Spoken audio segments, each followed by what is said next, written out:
नमस्कार, मैं Haridatt study with success point में आपका स्वागत करता हूं।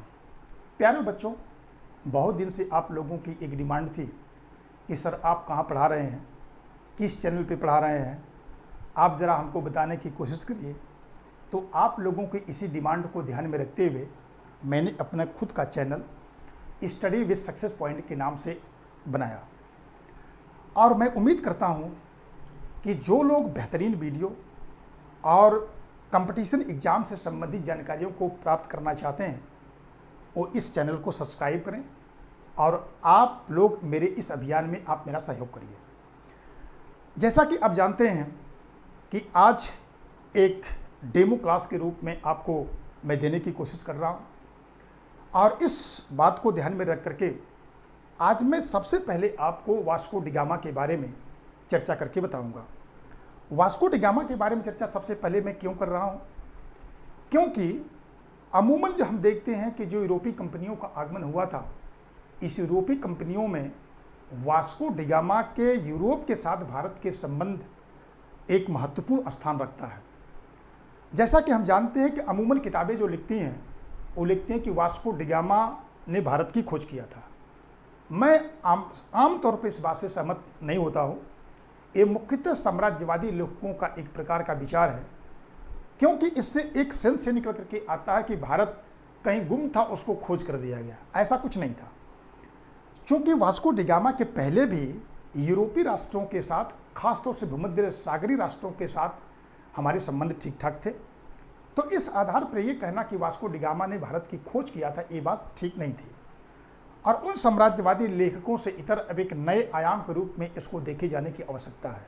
इसी बात को ध्यान में रख करके आपने देखा कि जो टॉपिक रखा है वास्को डी गामा द्वारा नए मार्ग की खोज के बारे में मैंने एक टॉपिक ऐसा रखा और इसके आधार पर हम लोग देखने की कोशिश करेंगे कि वास्को डी गामा किस रास्ते से और किस प्रकार से भारत पहुंचता, उसको कितनी समस्याओं का सामना करना पड़ता है। इसी बात को ध्यान में रख करके पूरी चर्चा हम लोग करेंगे और इस पूरे टॉपिक में मैं कुछ आपको दुर्लभ जानकारियां वास्को डी गामा के बारे में देने की कोशिश करूंगा। तो मुझे विश्वास है कि आप लोग इस वीडियो को गंभीरता से देखेंगे और जो आपके लिए बेहतर कंटेंट होगा उसको बाहर निकाल के रखेंगे। आइए जरा मैं जानता हूं कि आज का जो मैं टॉपिक रखा हूं, इस टॉपिक में बहुत सारी किताबों का मैंने अध्ययन किया, लेकिन दो जो किताबें मुझको बेहतरीन किताबें लगी उसका रेफरेंस मैं आपको दे रहा हूं। तो सबसे पहले हम लोग देखते हैं कि जो वास्को डी गामा के बारे में जो सबसे बेहतरीन बुक्स है उसको मैं चर्चा आपको यहाँ पर कर रहा हूँ।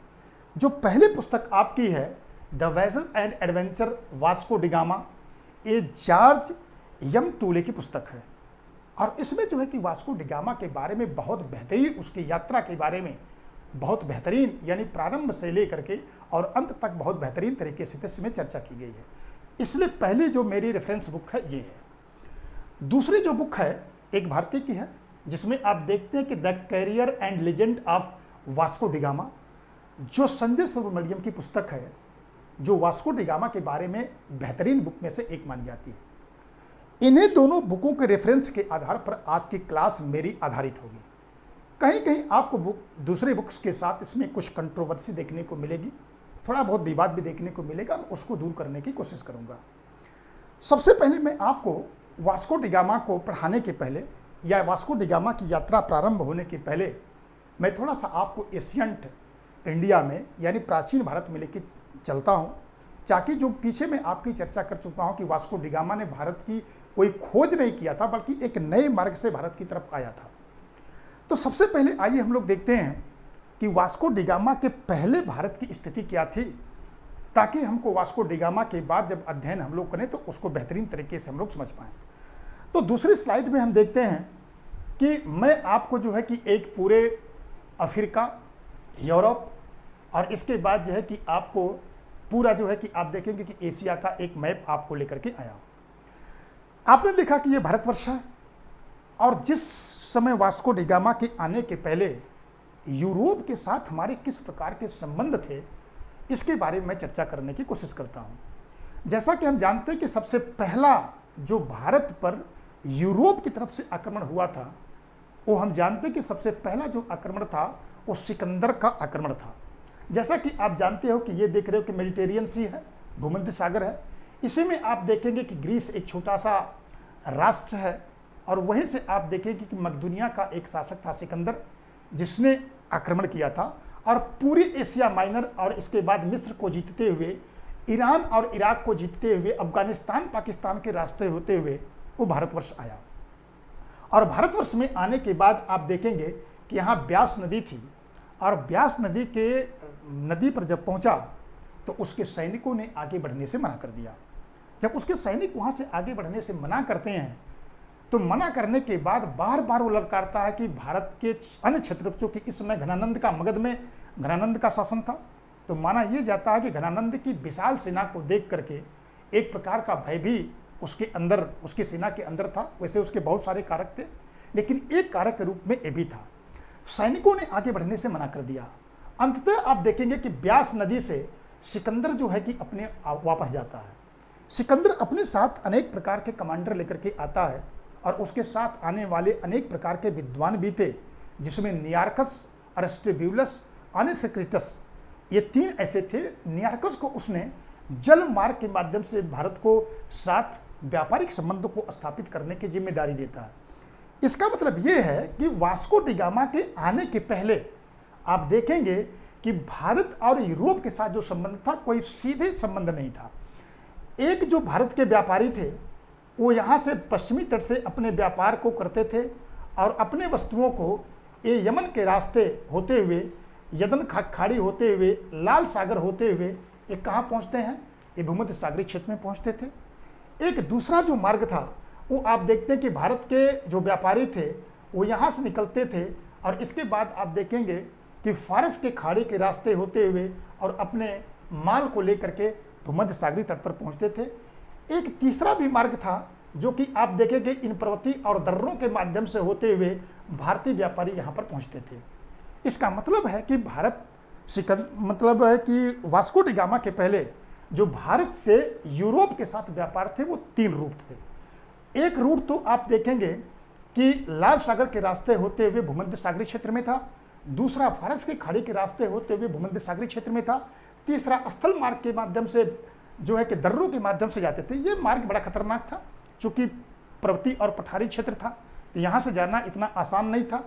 ये मार्ग भी बहुत उचित नहीं माना जाता था, क्योंकि इस क्षेत्र में अगर आप देखेंगे तो कुहरा बहुत अधिक पड़ता था, और इसकी वजह से ये मार्ग भी बहुत उचित नहीं दिखाई पड़ता है। ये मार्ग सबसे प्रचलित मार्ग था।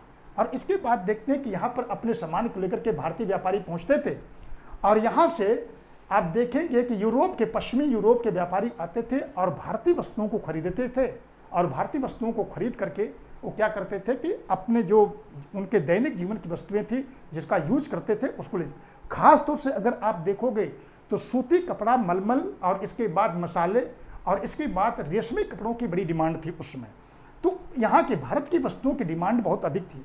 अगर हम लोग ग्लोबलाइजेशन के, जैसे आज का जो जमाना ग्लोबलाइजेशन का है, उस प्रकार से अगर हम जानने की कोशिश करें तो उस परिप्रेक्ष्य में अगर हम व्यापार के दृष्टिकोण से देखें तो भारत बहुत बेहतरीन स्थिति में था। लेकिन इसी बीच आप देखेंगे कि जब आगे घटना घटती है तो उसमें आप देखेंगे कि ईसाई और इस्लाम के बीच में एक संघर्ष की शुरुआत होती है। यानी आप देखेंगे, मैं यहाँ आपको स्पष्ट कर देता हूँ कि मैंने आपको बताया कि जो ईसाई और इस्लाम के बीच अगर आप देखेंगे, इस्लाम के बीच वर्चस्व की लड़ाई चल रही थी, और इन दोनों के संघर्ष को उस समय क्रूसेड के नाम से जानते थे, क्रूसेड के नाम से जानते थे।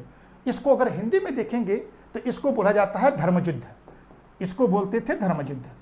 तो धर्म युद्ध की भावना से प्रेरित होकर के ये लोग क्या करते थे, एक दूसरे के जाने दुश्मन बने हुए थे।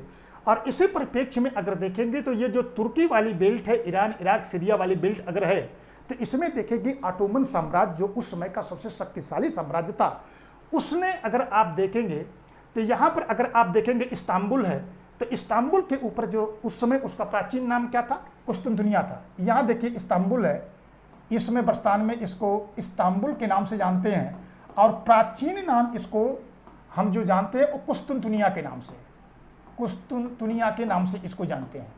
तो कुस्तुनतुनिया के ऊपर उस समय आक्रमण करके जब ऑटोमन साम्राज्य ने कब्जा कर लिया, तो ऑटोमन साम्राज्य के कब्जा करने के बाद हम देखते हैं कि इस पूरे भूमध्य सागरीय क्षेत्र पर इटालियन व्यापारी और इसके साथ साथ ऑटोमन साम्राज्य यानी मुसलमानों का, इस्लाम का कब्जा हो गया, जिसके परिणाम स्वरूप जो भारत से अनेक प्रकार की जो वस्तुएं थी जिसकी बहुत अधिक डिमांड थी, खासतौर से मसाले की, चूँकि ठंडी के महीने में आप देखेंगे कि मसाले को पोत करके और उसमें जो उनके मीट हुआ करते थे, गोश्त हुआ करते थे, उसको वो यूज करते थे।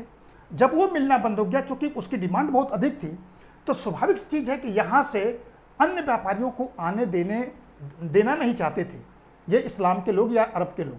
तो इसका मतलब ये है कि जब ये मार्ग उनके लिए अवरुद्ध हुआ और चूँकि उन वस्तुओं की डिमांड बहुत अधिक थी, तो इसी बात को ध्यान में रख करके हम देखेंगे कि अब जो पश्चिमी यूरोप के राष्ट्र थे, खास तौर से स्पेन और पुर्तगाल, इन लोगों ने एक नए मार्ग की तलाश करना शुरू किया। तो आइए जरा अब आगे चलने की कोशिश करते हैं कि तीसरी स्लाइड में हम देखते हैं कि कैसे अब एक पृष्ठभूमि आपको दिमाग में बन गई है कि भारतीय वस्तुओं की डिमांड और इसके ऊपर जो है कि ऑटोमन साम्राज्य और इटालियन व्यापारियों के कब्जा, जिसकी वजह से बहुत मतलब कि अधिक मूल्य पर जो है कि वस्तुओं को खरीदा जाना, उसकी डिमांड का बहुत अधिक होना, इसी बात को ध्यान में रख करके ये देखिए पुर्तगाल है, ये स्पेन है, दोनों ने जो क्या किया कि भारत के साथ अपने संबंध स्थापित करने की पूरी योजना बनाते हैं। इसी बात को ध्यान में रख करके अब यूरोप की यात्रा प्रारंभ होती है। तो आइए जरा देखते हैं कि अब आगे हम देखते हैं कि जो मैं पुर्तगाल की बात आपसे कर रहा था, ये पुर्तगाल के एक शासक थे जिसका नाम था जॉन द्रुती। इनका नाम क्या था? जॉन द्रुती नाम था, जॉन द्रुती नाम था। इनके पीरियड को अगर हम लोग देखें तो 1481 से लेकर के और 1495 के बीच था। अब जॉन द्रुती ने भारत के साथ अपने बेहतरीन संबंध या पूर्वी देशों के वस्तुओं की डिमांड के लिए उसने एक पहल की शुरुआत की और उसने जो है कि लंबी यात्रा के लिए 3 जहाज बनाने की अनुमति दे दिया। कितने जहाज़ों को? 3 जहाज इसने बनाने की अनुमति दिया। और इसके बाद देखते हैं कि यह जहाज का निर्माण जब प्रारंभ हुआ, लेकिन दुर्भाग्य से इसी बीच अगर आप देखेंगे तो 1495 में जॉन द्रुती का देहांत हो गया। और जॉन द्रुती का देहांत होने के बाद इनके उत्तराधिकारी आते हैं, जिसका नाम था, इनका उत्तराधिकारी कौन था? इनके उत्तराधिकारी की बात अगर मैं आपसे करूं तो वो इमैनुअल फर्स्ट थे। कौन था? इमैनुअल फर्स्ट था, इमैनुअल प्रथम, या इसी को आप मैनुअल, कभी कुछ बुक्स में आप मैनुअल प्रथम के नाम से जानेंगे। किस नाम से जानेंगे? मैनुअल प्रथम के नाम से जानेंगे, मैनुअल प्रथम के नाम से जानते हैं। इसने क्या किया कि अपने जो इनके पहले के शासक थे उस प्रक्रिया को उसने आगे बढ़ाया और आगे बढ़ा करके उसने क्या किया कि 3 जहाज़ों को, एक लंबी दूरी के 3 जहाज़ों को बनाने की उसने उस प्रक्रिया को आगे बढ़ाया। यहाँ पर मैं आपको जो 3 जहाज़ थे उसके बारे में चर्चा करके आपको बताना चाहता हूँ। ये 3 जहाज़ जो है, कहीं बुक में आपको 4 मिलेगा, लेकिन 4 जहाज़ का कोई आपको साक्ष्य कहीं नहीं मिलता है, तो इसलिए मैंने जो है कि इसको दिया है। ये 3 जहाज़ थे, इसमें से मैं एक जहाज़, जो सबसे पहला जहाज़ है, उस जहाज़ का जो नाम था वो सैन राफेल था। क्या नाम था? सैन राफेल था। सैन राफेल के नाम से जानते हैं, सैन राफेल के नाम से जानते हैं। जो दूसरा जहाज है जिसको सैन गैब्रियल के नाम से जानते थे, सैन गैब्रियल के नाम से जानते थे, गैब्रियल। और तीसरा जो जहाज है वो सैन मिगुएल है। तीसरा कौन है? सैन मिगुएल है, मिगुएल है। अब इसमें देखा जाए तो ये 3 जहाज बनकर के तैयार हुए। और जब ये 3 जहाज बनकर के तैयार हुए तो यहाँ आप लोग इस जहाज़ों का नाम लिख लीजिएगा। हो सकता है कि कभी आपसे एग्ज़ाम में, खास तौर से यूपीएससी या स्टेट लेवल का जो एग्ज़ाम होगा, हो सकता है पूछे। मैंने आपको बताया कि 3 जहाज थे, एक सैन राफेल था, दूसरा सैन गैब्रियल था, तीसरा सैन मिगुएल था। अब इसके बाद हम देखेंगे कि इसी बीच में जो मैंने आपको 2 रेफरेंस बुक का चर्चा मैंने आपसे किया था, उसमें इस बात की चर्चा होती है कि इन 3 जहाज़ों के बनने के बाद जो इमैनुअल प्रथम था, इमैनुअल प्रथम उस समय अपने सबसे महत्वपूर्ण जो उस समय का कमांडर था जिसका नाम था वास्को डी गामा। लेकिन आपको ध्यान रखना चाहिए कि वास्को डी गामा के पहले बार्थोलोमेओ डियाज 1487 में वो भारत की यात्रा पर निकला था, लेकिन दुर्भाग्यपूर्ण तरीके से वो यहाँ पहुँच नहीं पाया और उसको बीच से ही यानी उत्तमासा अंतरीप या केप अगुलहास से ही उसको वापस जाना पड़ा था। लेकिन अच्छा उसने ये किया था कि वहाँ तक एक मैप बना करके इन लोगों को दिया। तो जब इमैनुअल प्रथम ने सबसे अपने बेहतरीन कमांडर वास्को डी गामा की इसकी पूरी जिम्मेदारी दी और वास्को डी गामा जो है कि अपने दो अन्य साथियों के साथ, यानी पहला तो कौन था, वास्को डी गामा था, वास्को ड गामा था, और दूसरा जो इसका भाई था जिसका नाम था सॉल पावेल था, पावेल नाम था इसके भाई का, और जो तीसरा है निकोलस कोयले नाम था। क्या नाम था? निकोलस कोयले नाम था, कोयले नाम था। इसके बाद जो है कि 3 सहयोगियों के साथ वास्को डी गामा इन 3 जहाज़ों के साथ निकलते हैं एक भारत के अभियान पर। अब आइए मैं आपको अगली स्लाइड में इसको आपको बताने की कोशिश करता हूं कि कैसे वास्को डी गामा चलते हैं। सबसे पहली बात मैं आपको यहाँ इंडिकेट करना चाहता हूँ, चूँकि जो डेट को लेकर के जो कन्फ्यूजन होता है उसको लेकर करना चाहता हूँ। इन दोनों बुकों की चर्चा करें, खास तौर से जॉर्ज एम टूले की पुस्तक की बात हम करें तो वास्को डी गामा ये देखिए आपका पुर्तगाल है और ये इसकी राजधानी लिस्बन है। तो लिस्बन से 25 मार्च 1497 ईस्वी को ये यहाँ की यात्रा प्रारंभ करता है। लेकिन कुछ बुक्स में आपको 8 जुलाई 1497 आपको मिलेगा। आपको घबराने की जरूरत नहीं है। तो मैंने कहा कि 25 मार्च 1497 को जॉर्ज एम टूले इस बात की चर्चा करते हैं कि इस समय लिस्बन की जो सड़क थी, उस लिस्बन की सड़क पर आप देखेंगे कि कुछ ज़्यादा भीड़ भाड़ और चहल पहल ज़्यादा दिखाई दे रही थी। इससे एक अनुमान लगाया जा रहा था कि शायद यहाँ पर कोई बड़ा होने वाला है और सारे लोग एक चौक के गिरजाघर में एकत्रित हो रहे थे। और उस गिरजाघर में अगर देखेंगे तो वहाँ का जो मुख्य पादरी था, वो मुख्य पादरी ने क्या किया, उस मुख्य पादरी ने एक प्रार्थना सभा का आयोजन कर रहा था और उस गिरजाघर में एक पर्दा लगा हुआ था, जिस पर्दे के पीछे इमैनुअल और उनकी पत्नी बैठी हुई थी। और जब उनकी प्रार्थना सभा समाप्त हुई तो प्रार्थना सभा समाप्त होने के बाद पर्दा उठता है और इसके बाद राजा और रानी आते हैं। तो जो 3 मैंने आपकी चर्चा किया था, जिसमें वास्को डी गामा और उसका भाई पाओलो, तीसरा निकोलस कोयले, तीनों जो है कि वहाँ पर जाते हैं और राजा के सामने घुटनों के बल बैठ करके उनका अभिवादन करते हैं। अभिवादन करने के बाद उसने क्या किया, उस लिस्बन की सड़कों से क्या किया, लिस्बन के इस बंदरगाह से, यहाँ से अगर आप देखेंगे तो तीनों जहाज़ों को राजा ने और वहाँ पर जनता उपस्थित ने हाथ हिला करके उसको विदाई दिया। और इस प्रकार से तीनों जहाज लेकर के यानी वास्को डी गामा आगे बढ़ते हैं।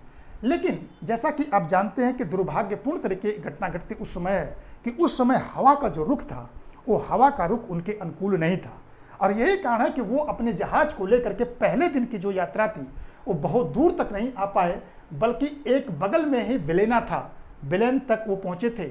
और इसके बाद हम देखते हैं, अमूमन हम लोग देखते हैं जब कभी कोई चीज़ शुरुआत करते हैं तो शुरुआत करने के बाद ईश्वर का धन्यवाद करते हैं। और अगर मान लीजिए कि अब हम लोग तो इतने ही आडम्बरी हैं कि अगर अनुकूल कुछ नहीं हुआ तो हम लोग पहले ही अर्थ निकाल लेते हैं कि साहब परिस्थितियाँ अनुकूल नहीं थी, इसलिए हमारा काम नहीं बन पाया। देखिए जीत उसी की होती है जो लड़ता है, जो संघर्ष करता है। वास्को डी गामा निकलता है लेकिन हवा का रुख उसके अनुकूल नहीं था, वेलन तक ही पहुंच पाया।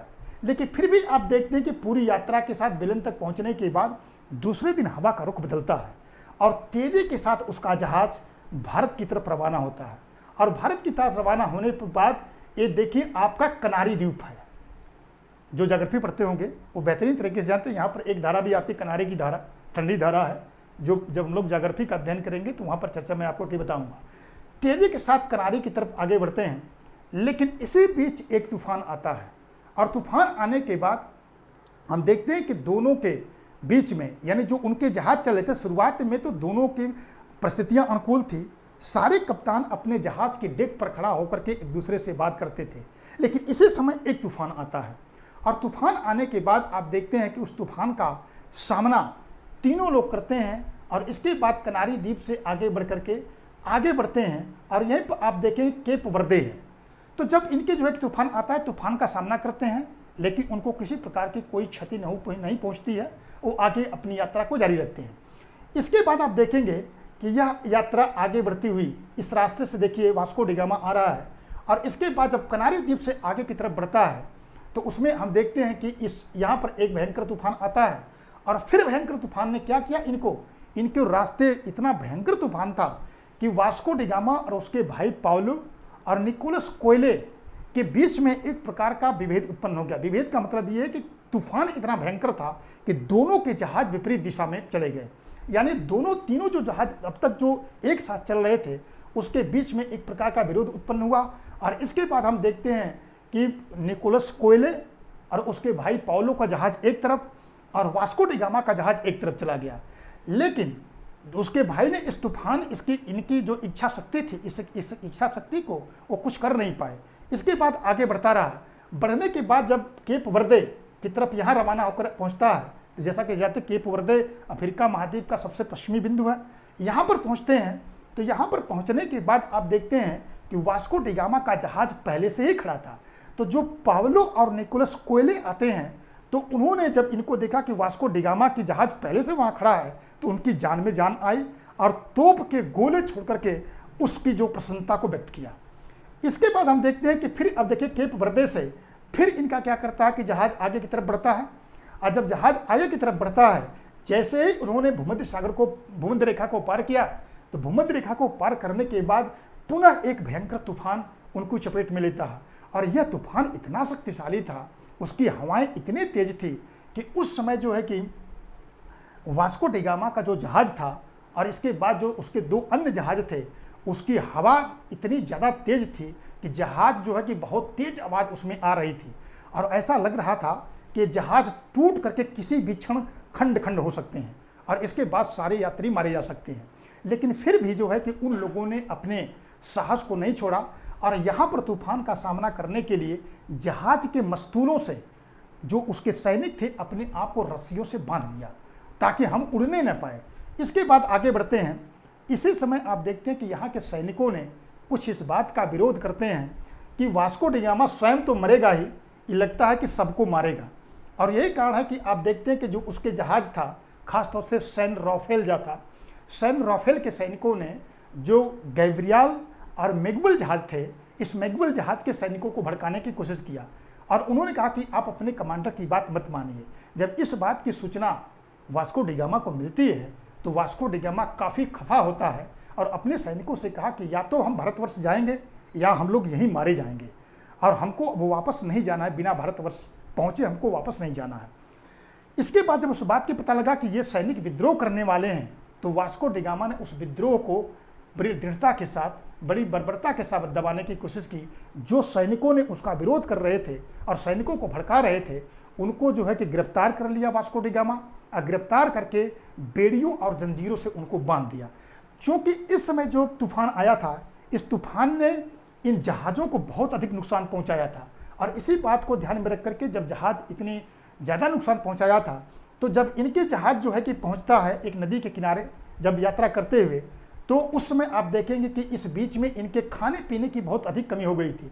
यहाँ तक कि उनके जहाज़ में खाना बनाने के लिए पानी भी नहीं था, तो वे समुद्र के पानी का इस्तेमाल कर रहे थे। जबकि आप जानते हैं कि समुद्र का पानी खाना बनाने के अनुकूल नहीं है, पीने के अनुकूल नहीं होता है, लेकिन फिर भी उन्होंने क्या किया कि इसका प्रयोग करना शुरू किया।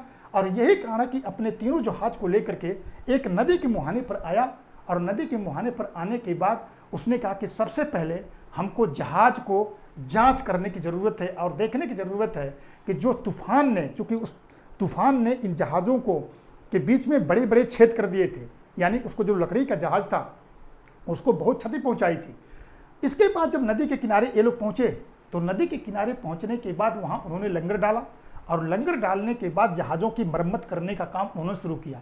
जब तीनों जहाज़ों का निरीक्षण किया गया तो जो तीसरा जहाज़ जो था जो सैन मिगविल था, सैन मिगविल अब आगे जाने लायक नहीं बचा था, यानी तूफान ने बहुत ज़्यादा नुकसान पहुंचाया था। इसी बात को ध्यान में रख करके उसने सैन मैगवेल को वहीं पर छोड़ दिया। 2 जहाज यानी जो उसका सैन राफेल था और सैन गैब्रियल था, इस सैन मैगवेल के सैनिकों को और उसके कमांडर को उन दोनों जहाज़ों में शिफ्ट किया गया और वहीं पर उनके खाने पीने की सारी वस्तुओं को फिक्स की गई और भरा गया ताकि आगे हम लोग यात्रा करें। फिर अब देखें कि केप ऑफ गुड होप पहुँचता है और केप ऑफ गुड होप पहुँचने के बाद वो अपनी यात्रा आगे लेके जाता है। इसी बीच में हम देखते हैं कि ये जो आप है, आप देखेंगे कि आगे बढ़ता हुआ मोजाम्बिक के तट पर पहुंचता है। और मोजाम्बिक के तट पर जब पहुंचता है वास्को डी गामा, तो यहाँ चूंकि ये मुस्लिम राज्य था और चूंकि मैंने आपको क्रुसेड के बारे में चर्चा करके बता चुका हूँ, और चूंकि वास्को डी गामा के पास कोई उपहार नहीं था जो राजा को देकर के खुश कर सकता था, और यही कारण है कि मोजाम्बिक के तट पर पहुँचने के बाद जो उसका राजा था, वो राजा जो है कि वास्को डी गामा को उतनी जो है कि तरजीह नहीं दे रहा था। और इसके बाद जो है कि ये बहुत जल्दी ही वास्को डी गामा इस बात को भांप गया कि मेरे साथ कुछ गड़बड़ होने वाला है। यही कारण है कि वो उसके साथ कुछ गड़बड़ी होती उसके पहले वो निकला और मलिंडा पहुंच गया। ये मलिंडा है और यहाँ पर पहुँचने के बाद इसने यहाँ के राजा ने इसका स्वागत किया। तो कि स्वाभाविक सी चीज़ है कि इसमें आप देखेंगे तो इस शासक और इस शासक के बीच में दुश्मनी थी। चाणक्य भी कहता है कि आपके दुश्मन का दुश्मन आपका दोस्त होगा। तो स्वाभाविक चीज़ है कि इन्होंने वास्को डी गामा को संरक्षण दिया और माना जाता है कि यहीं पर अब्दुल मजीद नाम के एक व्यक्ति ने इसको जो है कि वास्को डी गामा को भारत के बारे में यात्रा करने के बारे में बताया था।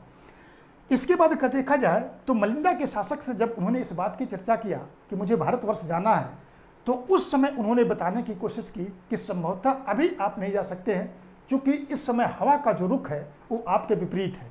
तो यहाँ पर उसने रुक करके उसने कहा कि कम से कम 2-3 महीना आपको रुकना पड़ेगा और आपको हवाओं का इंतजार करना पड़ेगा। जब हवाएं अनुकूल चलेंगी तब आपको जो है कि यहाँ से आगे बढ़ना चाहिए। इसी बात को ध्यान में रख करके वहाँ पर रुक करके उसने अपनी जहाज़ों को मरम्मत करवाया बेहतरीन ढंग से, और इसके बाद खाने पीने की सारी सामान को रखा। फिर यहाँ से ये रवाना होता है और रवाना होने के बाद 19 दिन की यात्रा करने के बाद वो भारत के पश्चिमी तट कालीकट कपकडाबू नामक स्थान पर पहुँचने की कोशिश करता है। लेकिन जब वहाँ से 12 मील की दूरी, जब इसको इस बात की सूचना वास्को डी गामा को मिलती है कि भारत की भूमि अब बहुत नज़दीक है, मैं पहुँचने वाला हूँ, तो उस दिन वास्को डी गामा लिखता है कि उसको नींद नहीं आई थी। जैसे आप भी देखते हैं जब रिजल्ट आता है और आपको सफलता की गुंजाइश होती है तो आप क्या करते हैं, आपको उस दिन नींद नहीं आती है। तो वास्को डी गामा को भी नींद नहीं आ रही थी।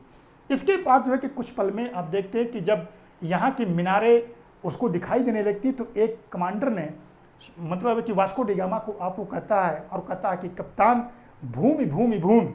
इसके बाद जो है कि उसके अंदर की खुशी का ठिकाना नहीं रहता है। वास्को डी गामा अपने घुटनों के बल बैठ करके और ईश्वर को धन्यवाद देता है। जैसे ही इसका जहाज, यहाँ से मैं पूरी यात्रा की चर्चा आपसे करते चल रहा हूँ, जैसे ही इसका जहाज आप देखेंगे, जैसे ही इसका जहाज पहुँचता है कालीकट के तट पर, तो कालीकट के तट पर पहुँचने के बाद कुछ सैनिकों ने क्या किया कि इसके जहाज़ को, नए नाविकों को देख करके इसके जहाज़ को घेर लिया। जैसा कि जानते कि हम भारतीयों की बड़ी बेकार आदत है, कोई चीज़ अगर हमको आपको दे दी जाए तो हम लोग बड़े खुश हो जाते हैं। तो तुरंत वास्को डी गामा ने क्या किया कि वहाँ के सैनिकों की मछली, वहाँ के नाविकों की मछली को खरीदने का एक प्रकार का ऑफर दे दिया। जमोरिन को जब इस बात की सूचना मिलती है कि कुछ विदेशी और अपरिचित व्यक्ति जो है कि हमारे तट पे आ गए हैं, तो उन्होंने अपने सैनिकों को भेजा और इसके बाद जो है कि वास्को डी गामा को जमोरिन के सामने प्रस्तुत किया जाता है। यहाँ पर मैं आपको बताने की कोशिश करता हूँ, और उसमें जो है कि जमोरिन का एक चित्र था। तो मैंने आपको बताया कि जमोरिन के सामने उपस्थित किया गया। जमोरिन के सामने जब उपस्थित किया गया तो जमोरिन के सामने जो है कि उपस्थित होने के बाद उसने कुछ अपने साथ उपहार लेके आया था, जिसमें आप साटक का कपड़ा था, मलमल था, और इसके बाद देखेंगे 50 टोपियाँ थी और जो है कि 50 हाथी दांत के चाकू थे। जिस समय वास्को डी गामा जमोरिन के सामने उपस्थित हुआ, उस समय वो पीले साटन का एक कपड़ा पहना हुआ था, नीली टोपी ऊपर लगाया हुआ था, और उसकी टोपी में जो है कि एक जो है कि पंख लगा हुआ था।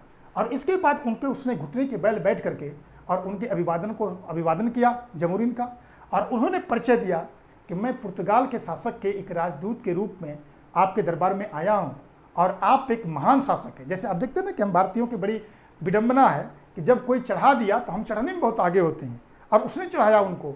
कि साहब आप तो महान हैं, महान शासकों में आपकी गिनती होती है, और इसलिए हम ये चाहते हैं कि हम राजदूत, मतलब है कि पुर्तगाल के शासक के राजदूत के रूप में आपके दरबार में उपस्थित में हैं। चूँकि उपहार भी बहुत नॉर्मल था। अब सोचिए कि हाथी दांत का चाकू उसके लिए क्या मायने रखता है, साटन का कपड़ा उसके लिए क्या मायने रखता है, मलमल का कपड़ा उसके लिए क्या मायने रखता है, टोपी इसके लिए क्या मायने रखती है। इसके बाद जमोरिन जब इसको मालूम हुआ कि पुर्तगाल के शासक के राजदूत के रूप में है, तो निश्चित रूप से उसने उसका स्वागत किया और उनको ये कहा कि आप लोगों को और आपके सैनिकों को इस हमारी राजधानी के बीचों बीच जाकर के आप जो है कि मनोरंजन कर सकते हैं, किसी प्रकार का कोई रोक छेक आपको नहीं होगी।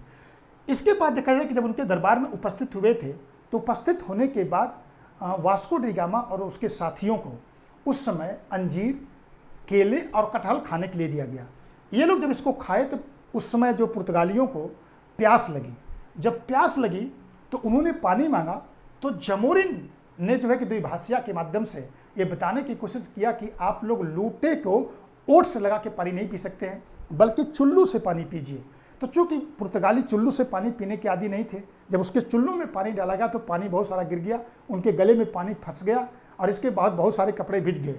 भीगने के बाद जो कि जमोरिन अपनी हंसी को उस समय रोक नहीं पाता है और वो बताता है, मतलब कि रोक नहीं पाता है, और उसने तो भाषा के माध्यम से वास्को डी गामा से कुछ सवाल करता है और पूछता है कि आपका देश पुर्तगाल यहाँ से कितनी दूरी पर है, आपका राजा कैसा है, आपके यहाँ किस किस चीज़ का उत्पादन होता है, आपके कुल कितने सैनिक हैं, आपके सैनिक मतलब कि जलबेड़े में कुल कितने जहाज हैं। उस सारी बातों का चर्चा कौन करता है? वास्को डी गामा करता है। वास्को डी गामा उनको बताता है। इसके बाद देखते हैं कि यहाँ से जो मूल उद्देश्य उसका था, जो है कि मसाले को लेकर के आना। फिर इसके बाद नवंबर 1498 को, यहाँ मैं लिख दे रहा हूँ, नवंबर 1498 को अगर आप देखेंगे तो ये अपनी यात्रा को फिर से वापस करता है। नवंबर 1498 को अपनी यात्रा कालिकट से इसने अपने देश वापस लौटने की कोशिश किया। ये पहुंचता है गोवा। यहाँ से जब गोवा पहुंचता है तो गोवा में इसके वास्को डी गामा के ऊपर हमला किया जाता है, लेकिन उसके सैनिकों ने उसकी रक्षा की। इसके बाद देखेंगे अपनी यात्रा को फिर से किया और फिर मिलिंदा में आकर कुछ देर के लिए रुकता है और इसके बाद अपनी यात्रा वो करता है। और यात्रा को वापस करते हुए जब वापस जा रहा था तो उसके भाई पावलो जो थे, उनकी जो है कि तबीयत खराब होती है और केप वर्दे पहुँचते पहुँचते इनकी क्या हो गया, इनकी तबीयत इतनी बिगड़ गई कि यहीं पर इसका देहांत हो गया। और इसी पर केप वर्दे में क्या किया, अपने भाई पावले को इसने क्या किया, यहीं पर दफन किया। और जब वापस गया तो वापस जाने के बाद आप देखेंगे इस बात की सूचना पहले ही वहाँ पुर्तगाल के यात्रियों को मिल चुकी थी, लिस्बन के लोगों को मिल चुकी थी। सारा जो है कि जो शहर था वो हुजूम आपको लिस्बन पे यहाँ पर एकत्रित था। और जैसे ही वास्को डी गामा का जो जहाज लिस्बन पहुँचा, तोप के गोले यहाँ दाग करके इनका स्वागत किया गया।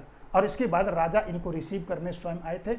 और इसके बाद देखा जाए तो यहाँ से पहुँचने के बाद जब राजा से मिलने के लिए पहुँचते हैं तो राजा से मिलने के बाद उन्होंने क्या किया कि अपने घुटनों के बल बैठ करके और राजा के अभिवादन किया और राजा ने उनको उठा करके अपने गले से लगा लिया। और इस प्रकार से आप देखेंगे कि वास्को डी गामा एक जो जटिल यात्रा प्रारंभ किया था, बड़ी साहस और तत्परता के साथ उसको पूरा करता है। लेकिन आपको थोड़ा चूंकि कंपटीशन के दृष्टिकोण से भी मुझे बात करनी है, तो दो चीज़ों की बात मैं आपसे और करना चाहूँगा। पहली बात यह है कि वास्को डी गामा जब पहली यात्रा करता है तो जो दूसरी इसकी यात्रा होती है, दूसरी यात्रा वो अगर आप देखेंगे तो इसकी दूसरी यात्रा 1502 ईस्वी में प्रारंभ होती है और इसके बाद 1502 ईस्वी में पुनः आया। और इसके बाद जो इसकी तीसरी और अंतिम जो यात्रा थी, जो इसकी अंतिम यात्रा थी, वो अंतिम यात्रा 1524 में थी। 1524 में इसने यात्रा किया और इसके बाद अब की बार जब आया था तो ये वायसराय बनकर के आया था, वायसराय बनकर के आया था। और इसी बात देखते हैं कि कुछ समय के बाद इसका देहांत हो जाता है और देहांत होने के बाद आप देखते हैं कि इसको कोच्चि में इसको क्या किया गया, दफन किया गया। लेकिन 14 वर्षों के बाद पुनः इसको यहाँ से लाया गया और पुर्तगाल ला करके पूरे राजकीय सम्मान के साथ इसको क्या कर दिया गया, दफन किया गया। दो घटनाओं का जिक्र मैं आपसे और करना चाहता हूँ। इसकी इस कठिन यात्रा और जिस प्रकार से उसने अनेक प्रकार की समस्याओं से जूझते हुए और भारत की यात्रा किया था, इस परिप्रेक्ष्य में इमैनुअल ने क्या किया था, या मैनुअल ने क्या किया था? मैनुअल ने वास्को डिगामा को डॉन की उपाधि दिया था। आपसे हो सकता है कि सवाल कभी पूछें कि वास्को डिगामा को डॉन की उपाधि किसने दिया था? किसने दिया था? मैनुअल प्रथम ने डॉन की उपाधि दिया था। और वास्को डिगामा के कृत्यों के लिए उसको क्या किया गया था? उसको $1000 की प्रतिवर्ष इसको क्या की गई थी? पेंशन इसको प्रदान की गई, इसको पेंशन दिया गया था। और उसकी जो है कि गिनती जो होती है वो महत्वपूर्ण आप देखेंगे उस समय के यात्रियों में की जाती है। इसकी चर्चा जो है कि यूरोप में बहुत काफ़ी प्रचलित हुई और इसके बाद कोलंबस जैसे यात्रियों के इसकी समकक्ष तुलना होने लगी और एक प्रकार से भारत के साथ यूरोपीय राष्ट्रों के मार्ग को उसने खोला। और इस प्रकार से आप देखते हैं कि एक मैं मोटा आपको वास्को डिगामा के बारे में चर्चा किया। मुझे विश्वास है कि आप लोगों को यह वीडियो बहुत पसंद आया होगा, बहुत सारी चीज़ें आपको सीखने को मिली होगी। और अभी चूँकि ये इन्फॉर्मेटिव टाइप वीडियो थी आपको, और अब मैं बेहतरीन ढंग से आपको एक एक टॉपिक को पढ़ाने की कोशिश करूँगा। तो मैं सभी अपने प्यारे बच्चों से, शिष्यों से, जो मेरे शुभचिंतक है, सबसे मैं अनुरोध करता हूँ कि आप लोग जो है कि इस चैनल को सब्सक्राइब करें और अपने दोस्तों को शेयर करें, ताकि जल्दी से चैनल ग्रोथ करे और अधिक से अधिक बच्चों को मैं सफल करवा पाऊँ। मेरी यही एक इच्छा है। क्योंकि आगे अगर आपका अक्टूबर में देखेंगे पीसीएस का है, दिसंबर में आपका समीक्षा अधिकारी है, तो सभी प्रकार के, ऐसा नहीं कि आपको सिविल, मेरी योजना ये है कि सिविल के साथ साथ आपको टीचिंग और इसके बाद आपका वनडे एग्ज़ाम, तीनों की क्लास में चलवाने की कोशिश करूँगा। अब आप लोगों की शुभकामनाएं चाहिए। आप लोगों का बहुत बहुत धन्यवाद। नमस्कार।